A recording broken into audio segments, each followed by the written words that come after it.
Hey everyone, welcome to Marketing for Designers podcast. I'm your host, Masha Coyne, a messaging strategist and a copywriter for the interior design industry.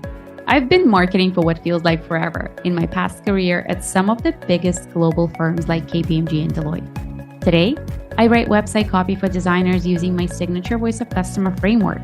If you're a designer looking to up your marketing game and attract premium clients, this podcast is for you. Each week on the show, we're going to be talking all things marketing, from branding to messaging to social media, SEO, and so much more. So you can have all the tools you need to grow your business and attract your dream clients.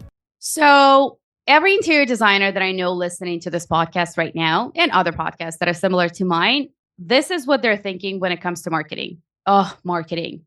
Where do I even start? Everyone is telling me different things. One expert says that I should be building this incredibly curated Instagram grid that looks like it was dipped in perfection. Another one says, nope, you got to do reels.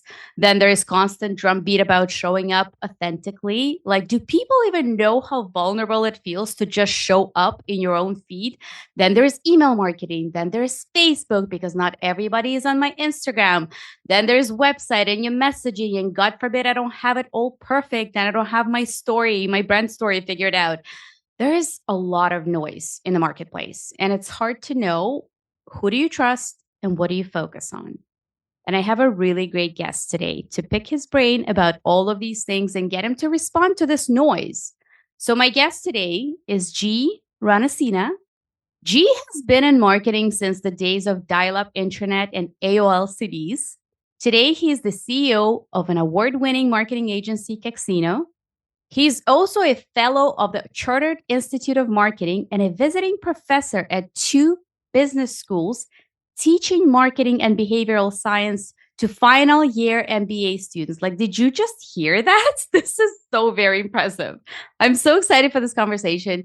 I heard Gee on another podcast, and ever since that, I wanted to get him on mine. So Gee, thank you so much for joining me here. Well, I'm delighted to be here, Masha. Delighted to be invited, as they say.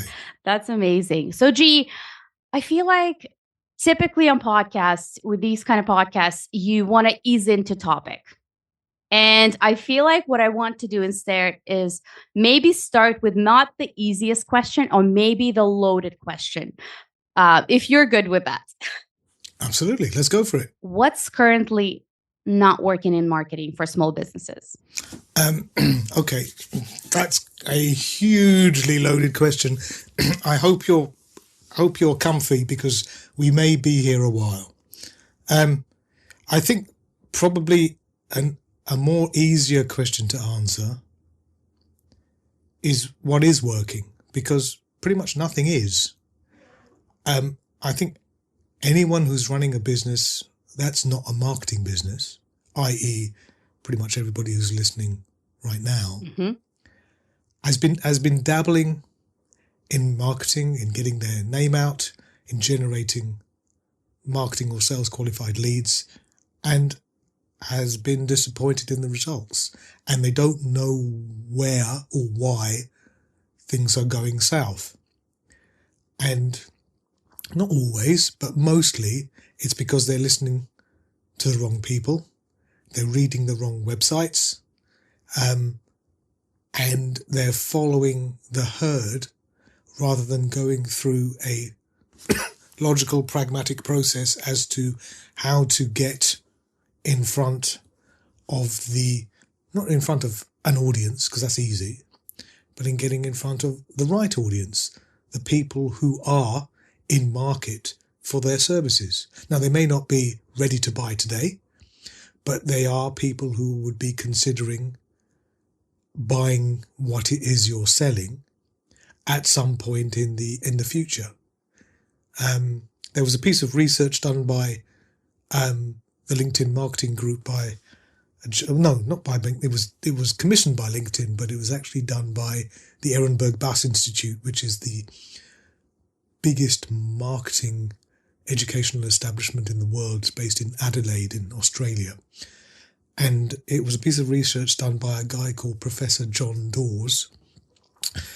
And he came up with empirical information that showed that no matter how big your target market is, okay, whatever that market space looks like, as you're pushing out messaging, 95% of the people who are consuming that messaging are not ready to buy the instant they see whatever you're talking about. Only 5% are. Okay? Mm-hmm. So what that means in practice is that the type of messaging that we need to do needs to be skewed in favor of those 95%. Now, it doesn't mean we ignore the 5, of course not, but it means we need to nurture that 95% so that when they are in market to buy, we are one of the providers that they will consider along with the other ones. All we can ever do as marketers is be in that consideration set when a buyer is looking to buy. That's all we can do, right?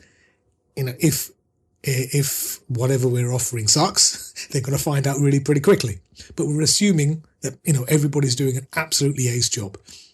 So when they think about, you know, the particular problem that they see needs solving, we are one of those potential providers. That's all we can do.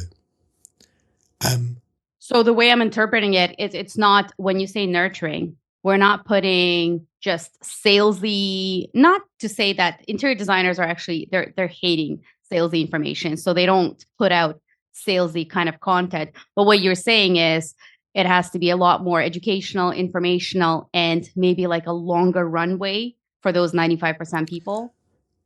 In marketing speak, there's two sorts of marketing. There's sales activation, sometimes called performance marketing, which is the buy one, get one free, special pricing for November, or, you know, free delivery, or, you know, those sorts of things.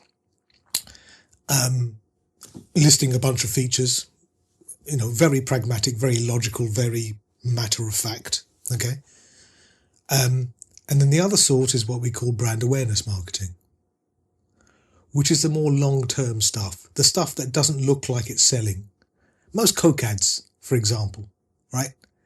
You know, you look at the most memorable Coke ad is the holidays are coming truck going along the country road, right? Now, you know, you see this red truck all decked out in, you know, holiday lights, and you hear the song and everything else. You know, it's a Coke ad, right? It's not saying buy 12 cans of Coke, you know, special price, only 50 cents a can or something. No. And brand awareness marketing is there so that when you are in the supermarket aisle and you happen to be in the soft drink section, you may consider getting yourself a pack of 6 cans of Coke as opposed to another soft drink. And it's that brand awareness. And it's, you know, the brand awareness stuff didn't compel you to go down to the soft drinks aisle, right? You went down to the soft drinks aisle because you looked in the fridge and you thought, shoot, I don't have any soft drinks. So there was a problem. Okay? So that's the problem. The problem is I need to get some soft drinks. You don't necessarily think I'm going to go and buy some cola, or you certainly don't think I'm going to buy some Coca-Cola, as opposed to Pepsi or any other one of the extremely wonderful cola drinks that I'm sure are out there that we don't even know about. So the point is we're trying to form those initial memory structures in the brains of our audience so that when they do think of the category, i.e. cola soft drinks, they think of us. And so that stuff is not buy one, get one free, special offer, free delivery, all of that selling stuff. It's brand awareness stuff, which can take many forms. I mean, you mentioned a few of them just now, but it can be many other forms. And what form it takes is not determined by you as an interior designer. It's determined by your audience as to what they expect and are looking for help with. And I feel like that's such a big problem right now because we are, you know, as service providers, as interior designers, us listening to all of these experts out there, we are deciding for ourselves, yes, this is the right channel. Yes, I'm going to try that. I'm going to experiment with this. I'm going to do reels. I'm going to do Facebook ads. I'm going to do, email newsletters, rather than what you're saying, talk to your clients or figure out what it is that what resonates with your clients, and then pick those channels rather than dabbling in all of these different kind of tactical solutions. Even if you, in the past, you have been a client of an interior designer, the very fact that you've set up business in interior design as a one-person company or a small business or a medium-sized business, the very fact that you're now sitting on the other side of the table makes your opinion worthless, because now you're looking at it from a vendor instead of a customer. All of these people who say, I know my customers, I know them better than they know themselves, are deluding themselves. Absolutely deluding themselves. The only way you can get true, honest, impartial, unbiased data in terms of the buying habits of your audience is to speak to them and to ask them what you may consider to be pretty dumb questions, to actually get to the nitty-gritty of what. It's not about what you think you're selling, it's about what they think they're buying. Mm-hmm. And structuring the value proposition that you're offering to your audience in their terms. We were talking about SEO just before we started recording, right? The keywords that we're using in SEO, for example, right? They're not the keywords that we want, are they? They're the keywords that our potential audience is using to tap in to a search engine. Now, they may be tapping in the wrong names. Maybe they want an interior designer, but they call it something else because they don't know. Yeah. Right, exactly. As a good example. But it's not up to us to say, well, we need to rank for this particular terminology that you and I understand because we're in the interior design business, and our peers understand that because our peers are not our audience. Right? So it doesn't matter whether the term is wrong. What matters is that's the term that our audience are using for search. Search being one example. I mean, we're just using that as a tactical example, right? Yeah, that's very important. So I'm a messaging strategist and a copywriter for interior designers. And what I do is actually one of the biggest steps in my process is client interviews, which is, voice of customer in the kind of, you would know the lingo because you are in the marketing, but I do voice of customer research, meaning I actually talk to your clients, and not just to understand their pain points, their aspirations, wants, needs, whatever it is that they're struggling with or how they want their problem solved. But I'm actually also listening to the intricacies of the language that they use so that the message that I put out at the end actually resonates with those people. So that's very important. I was wondering if I could ask you for a couple of those dumb questions that you mentioned. So it may seem dumb to us to ask our clients to better get to know them, like what resonates, what channels do they use? What can we ask our clients? Let's talk about it from the lens of the interior designer. Well, firstly, I think before we even get to those customer interviews, right, before we spend any more time, money, effort on marketing, it's vital that everybody who's involved in the articulation of value of your organization, whether you're a one person or, medium-sized business, doesn't matter. There are certain things that you need to know, okay? For example, you need to know the top, say, 3 pains of your ICP. ICP means ideal customer profile. So the type of customer that you are looking for, right? You need to know. That's one of the questions that you would ask. Now, you wouldn't say, what are your top 3 pains, Mr. or Mrs. Customer? Of course not. You would phrase the question in a certain way to get to elicit the answers, okay? But the top 3 pains of your ICP and not just the pains, and quite often they may not actually be able to articulate those pains, but they will be able to articulate the everyday frustrations that are caused by those pains, right? So that you can do a little bit of upstream thinking and actually say, oh, okay, so when you say the problem is this, would you say that this all stems from the underlying cause, which is something else? You kind of have to like peel the onion a little bit and ask some follow-up questions. You have to join the dots because you can't expect them to, for two reasons. Firstly, they're not in it for the same reasons as you are. And secondly, customers lie. Okay? Customers lie. They tell you what they think you want to hear. They tell you what they think they should be asking. Okay? So going 100% down this customer centricity type of route, bad idea. But that's a different long answer to the question. Okay? So top 3 pains and the everyday frustrations. Second one, what's the trigger that prompted the customer to go and look for a solution, like whatever you're offering? Okay? What got to the point where, look, I need to make this problem go away by throwing some money at it? Okay? Like what made you seek out help? What made you come to me? Right. It became such an issue, something tipped the balance, right?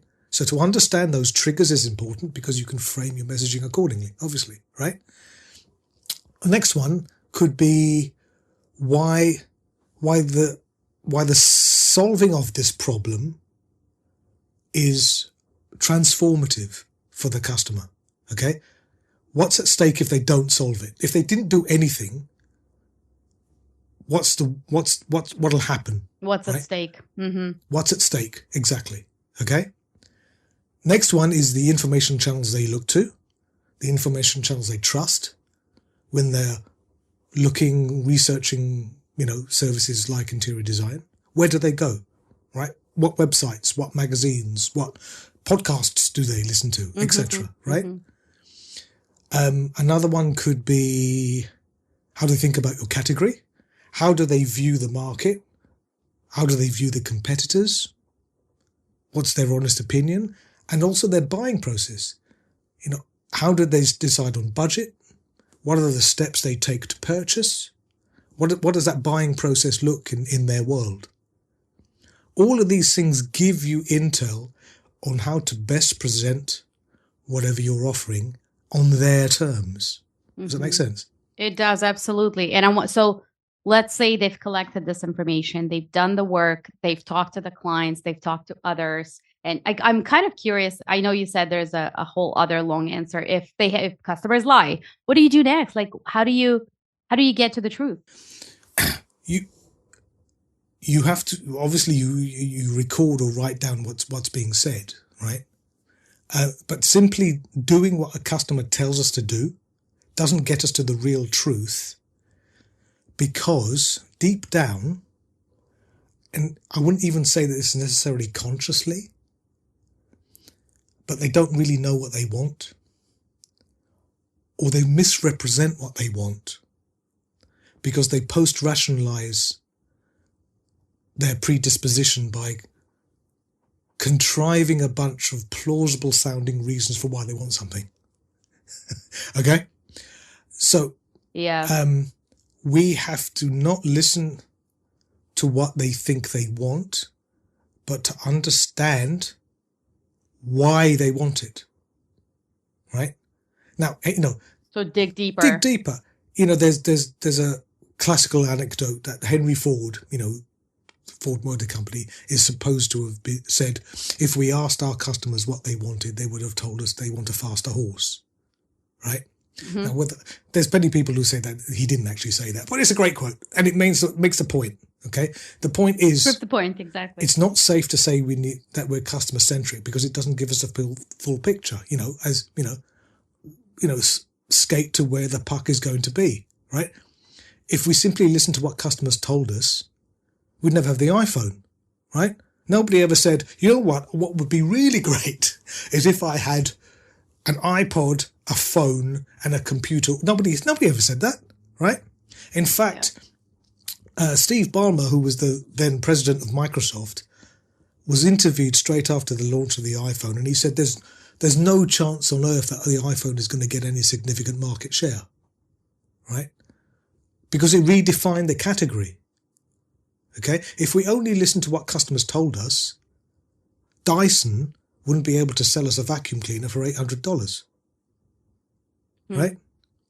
Before Uber, nobody said that, you know what would be really good is if I could see a map on my phone where the Uber driver is, so I knew how long it was going to be before it arrived. So they knew how long they'd have to wait. They didn't know that. They didn't know. But if you ask them what's the biggest concern about ordering a cab, calling a cab, it's the uncertainty.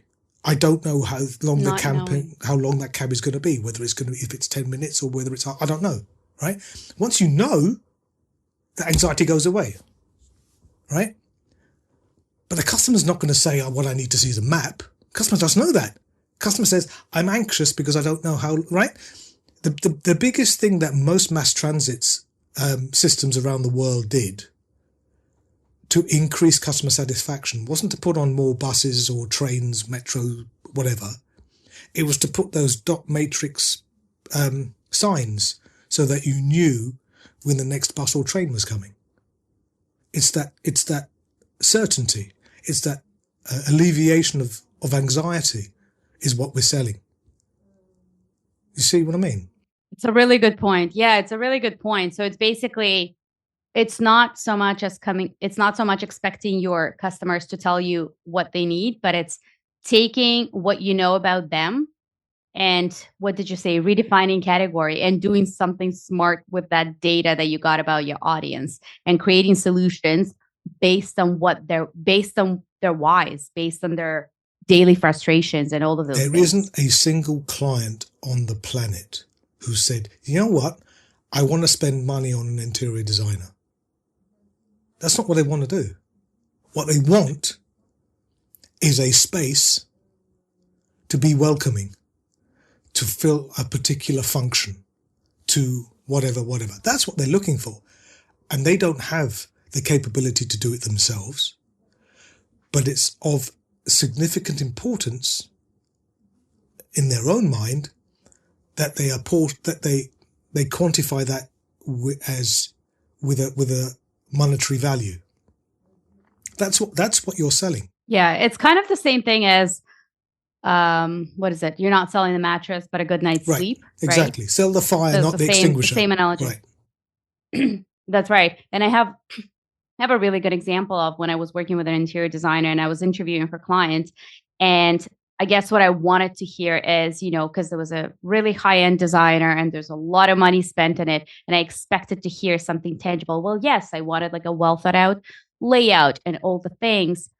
But upon asking a bunch of questions, we finally got to the root thing. And she said, I just wanted Christmas gatherings where I don't have to send away my kids and everybody can actually fit in my house, all of the grandkids. And I was like sitting there, I was like, that's really what it is. That's the light bulb like moment. Emotional attachment. Right. Yeah. Absolutely. You know, I mean, you mentioned it before, but the famous one in the marketing circles is by a gentleman by the name of Theodore Levitt, who was a Harvard professor back in the 50s. And he's quoted as saying, customers don't want a 1/4-inch drill. They want a 1/4-inch hole. So sell the hole, not the drill. Which is true. And the problem is, most people... Solution, not the product. Right, exactly. So sell the problem, sell the solution to the problem, right? Not to sell the problem itself.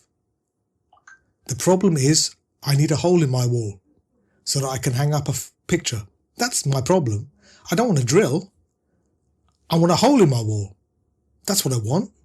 And if I have to buy a drill to get one... It sounds easy. No, it is when you sort of think backwards, if you like. And quite often it's difficult for a business owner to do that because they're looking at everything from a centimetre away from their nose.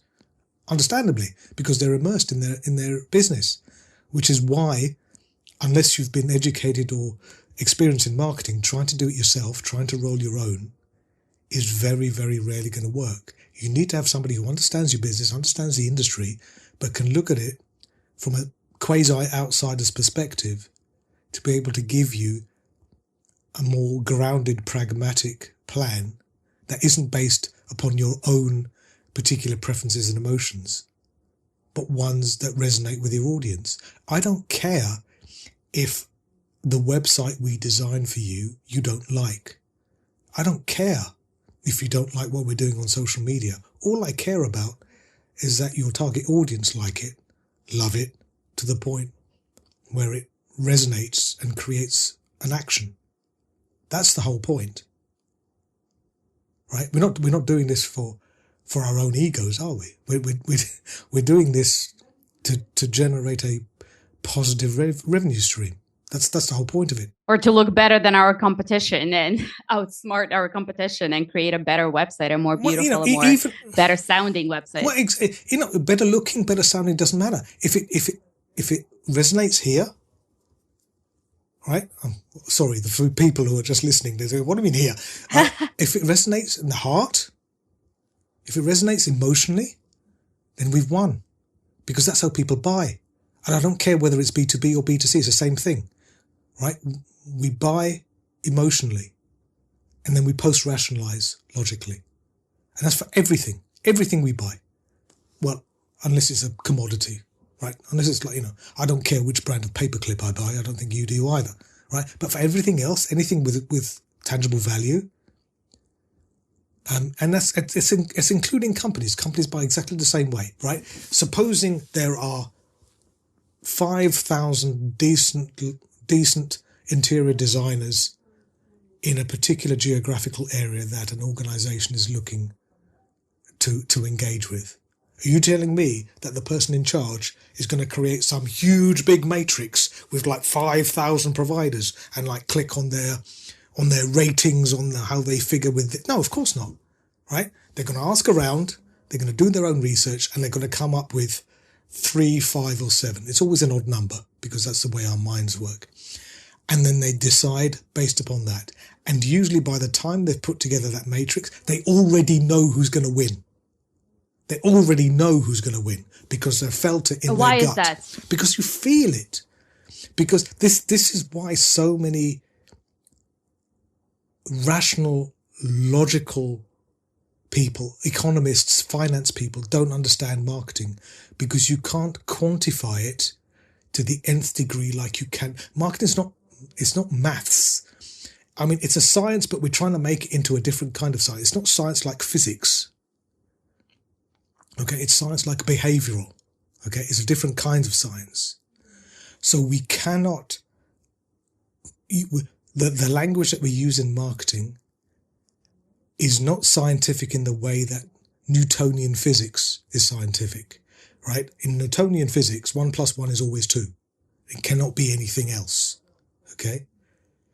Marketing doesn't think like that, because in Newtonian physics, we're dealing with perfect information, perfect utility, perfect trust, basics of, heterodox economics, basic Chicago school type economics, right?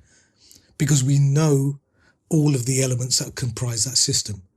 Within marketing, the target of our actions are not rational, logical entities, because we're dealing with human beings. And human beings are not rational. They're not logical. They are emotional. And quite often, people can buy or be influenced, not quite often, 99% of the time, people are influenced by their emotions when they're making decisions. All decisions, including buying decisions. Positively or negatively. But unlike in classical Newtonian physics world, where 1 kilogram is always 1 kilogram, whether you're in Quebec, Toronto, Canberra, or Addis Ababa, right? Everybody knows what a kilogram is, and we have a standard unit of exchange of measurement. We all know what we're talking about. In marketing, many of the influencing variables that determine a buying decision do not have a standard unit of measurement. All right. For example, there's no such thing as a SI unit of fear or regret or anger. Yet these are all things that influence buying decisions. The entire insurance industry runs on fear, right? How do you quantify fear? Oh, okay. So we need to have 7.6 units of fear introduced into our message. What does that mean? It doesn't mean anything. Okay. So you can't, which is why, because every other part of the business operates in this very logical, rational way, pragmatic way, right? If you look at R&D, if you look at finance, if you look at manufacturing, all of these things are it's either this or it's this, okay? And if it's not this, then it's wrong. And if it is this, then it's right. But in marketing, there isn't that kind of certainty, which is why finance people have a problem with marketing, because there's more than one way to get to the right answer. Right. And it's subjective oftentimes, totally subjective, right? And interpretive and contextual. That's interesting. So a lot of decisions are based emotionally, not logically. So let's put ourselves in the shoes of our interior designer audience. We already established, G, that they can't make decisions on their own and decide, okay, that's the right strategy in order to market my business and promote my services and find and attract the right audience to my business. So I want to help them because we've already established that you need smart marketer to help you promote your business. What can they do in order to identify, because we're surrounded by bad marketing advice? What are a couple of questions that we can ask marketing agency, freelancers, contractors, whoever you're hiring or outsourcing to, in order to understand, yes, okay, they've got, the right credentials, they've got the right thinking around this, they have the right knowledge about the audience. What can they ask in order to kind of understand who to hire? I think it's the way to sort out the snake oil sellers from the people who know what they're actually doing is to listen to the sorts of questions they ask. If they ask an inordinately large amount of questions about your business, that's a good sign. If they ask about things like how you choose to sell, what your selling process looks like, the length of the sales process, what your target audience looks like, and your plans for the business in the next 6, 12, 24 months, these sorts of questions, I think that's a good signal that the agency understands that what we're trying to do is solve a business problem. It's not a marketing problem, it's a business problem that we need to solve. That's number one. Number two is, if the marketing agency starts talking tactical before strategic, run extremely fast in the opposite direction. Okay?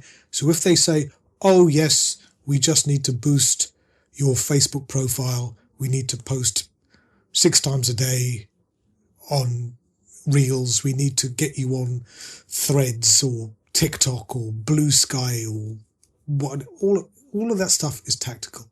Okay? All of that stuff does not matter at this stage, because we need to identify the audience, what drives the audience, what compels them, what are the levers that we can pull to influence their buying decisions, and how we can overlay that with the way that we choose to message. And that's through to STP, segmentation, targeting, and positioning. It's very boring. It's very hands in the doo-doo, fingernails never quite come clean, boring stuff. But until you get your strategy done, you cannot move into a tactical execution. I can't tell you whether social media is right for your business. Maybe it's not even right for your business. Maybe a blog is not right for your business. Maybe a podcast is not right for your business. Okay? Because without doing all of that deep dive to actually understand and it's usually more than one ideal customer profile.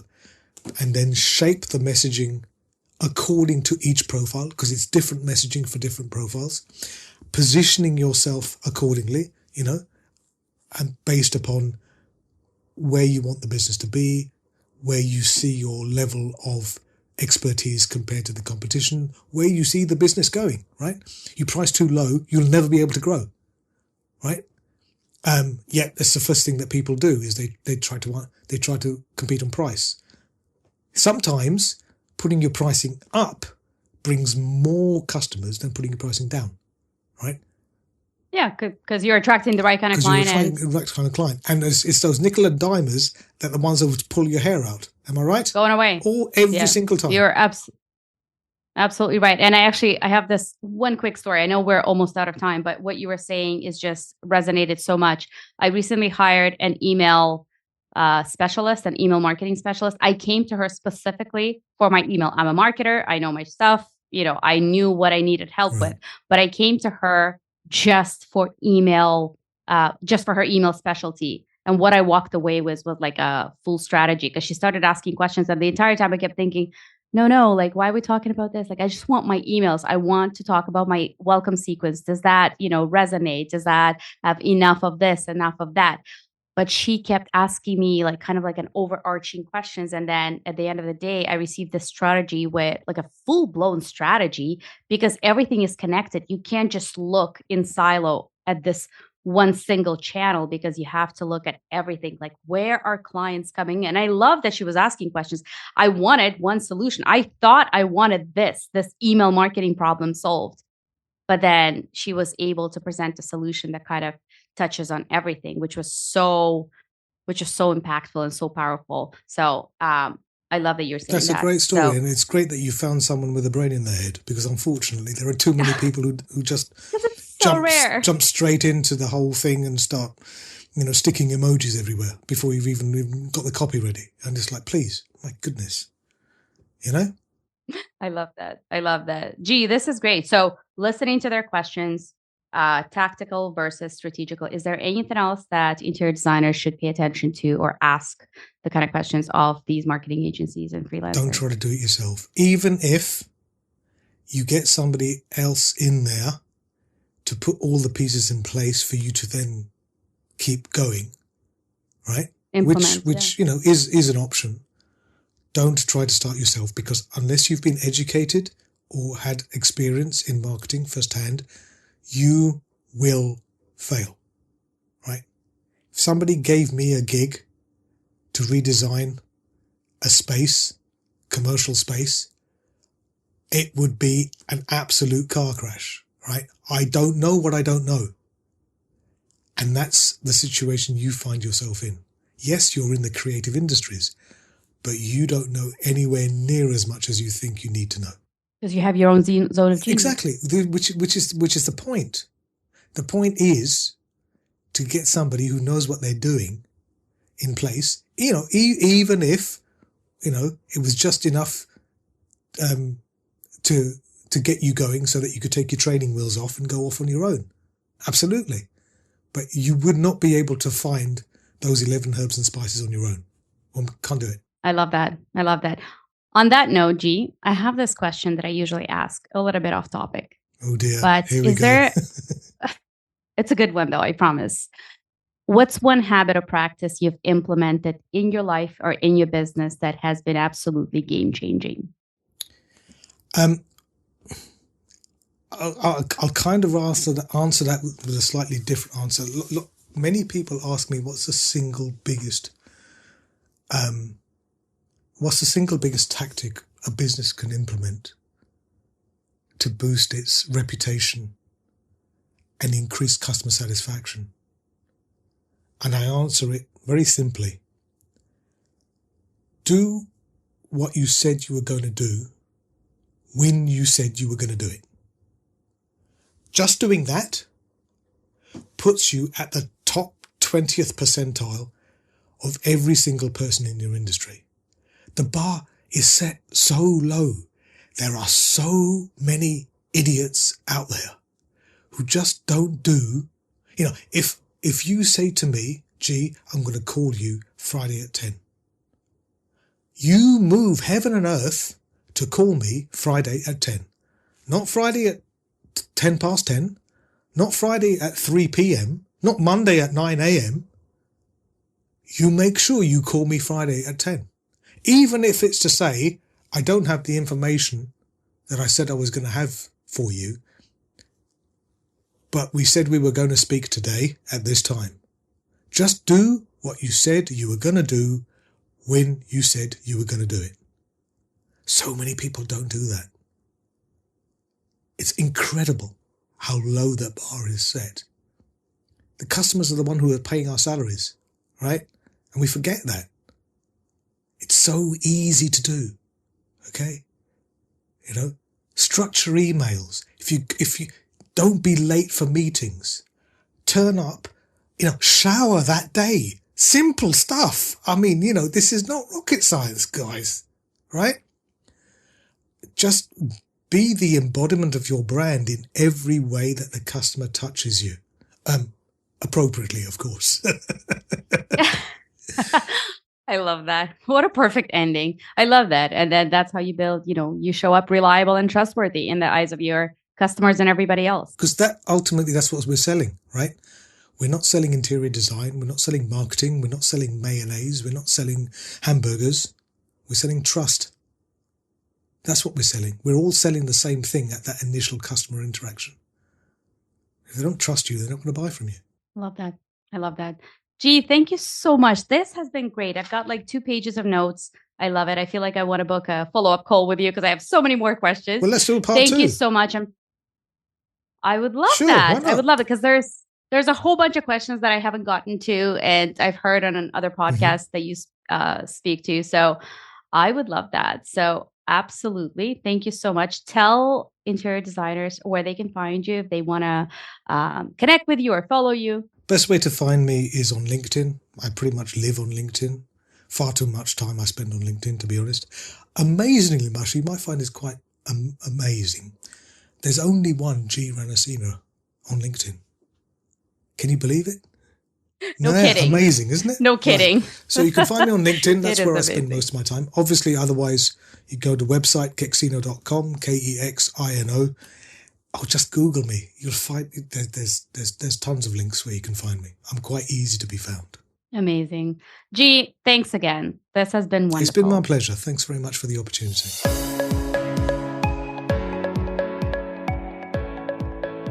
Thank you so much for tuning in to another episode of Marketing for Designers. This is Masha Cohen signing off. See you next week.